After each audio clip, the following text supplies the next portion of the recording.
বন্ধুরা, প্লে অফের দৌড় একটি উত্তেজনাপূর্ণ মোড়ে পৌঁছেছে এবং প্রতিটি ম্যাচেই এর প্রভাব পড়ছে।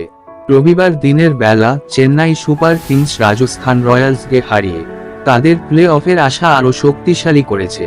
অন্যদিকে সন্ধ্যায় দিল্লি ক্যাপিটালসকে হারিয়ে টুর্নামেন্টে নিজেকে বাঁচিয়ে রেখেছে আরসিবি। তাহলে সিএসকে এবং আরসিবি কিভাবে প্লে অফে পৌঁছবে এবং হায়দ্রাবাদ কি প্লে অফে থেকে বাদ পড়বে?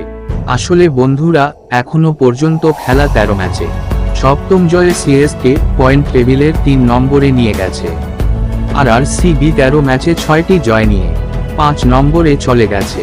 এখন দেখার বিষয় সিএসকে এবং আরসিবি 18ই মে তাদের শেষ ম্যাচে একে অপরের মুখোমুখি হবে।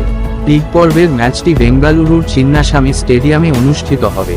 সেই ম্যাচটি একটি ভার্চুয়াল নকআউট হতে পারে, তবে একটি সম্ভাবনাও রয়েছে যে দুই দলে প্লে অফে যেতে পারে। এর জন্য দুজনকেই অন্য দলের ওপর বেশি নির্ভর করতে হবে। কিভাবে আরসিবি এবং সিএসকে দুই দলে প্লে অফের যোগ্যতা অর্জন করতে পারে? বন্ধুরা, শনিবার আইপিএল 2024-এর 68 নম্বর ম্যাচটি আরসিবি এর মুখোমুখি হবে সিএসকে। যদি সেই ম্যাচে আরসিবি কমপক্ষে 18 রানে পরাজিত করে বা 18 ওভার 1 বলে লক্ষ্য তাড়া করে, তবে সিএসকে রান রেট ছাড়িয়ে যাবে এবং 14 পয়েন্টের সমান থাকা সত্ত্বেও পয়েন্ট টেবিলে 3 নম্বরে চলে যাবে। এবং সানরাইজার্স হায়দ্রাবাদ 12 ম্যাচে ইতিমধ্যে 14 পয়েন্ট রয়েছে এবং তাদের পরের দুটি ম্যাচ গুজরাট টাইটান্স 16 মে এবং পাঞ্জাব কিংসের বিরুদ্ধে 19 মে। এই দুইটি ম্যাচেই যদি হায়দ্রাবাদ হেরে যায় তাহলে 14 পয়েন্ট নিয়ে লিগ পর্ব শেষ করবে।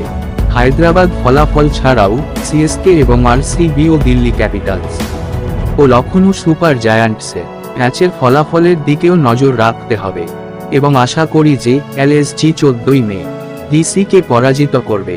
তবে 17ই মে মুম্বাই ইন্ডিয়ান্সের বিরুদ্ধে এলএসজিকে একটি বড় ব্যবধানে হারার আশা করতে হবে সিএসকে এবং আরসিবিকে।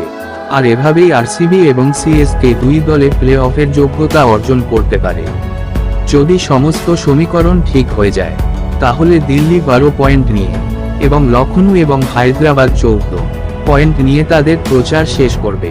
কিন্তু ভালো নেট রান রেটের কারণে 14 পয়েন্ট সহ 4টি দলের মধ্যে শুধুমাত্র রয়্যাল চ্যালেঞ্জার্স ব্যাঙ্গালোর এবং চেন্নাই সুপার কিংস এই দুই দলেই সহজেই প্লে অফে উঠবে।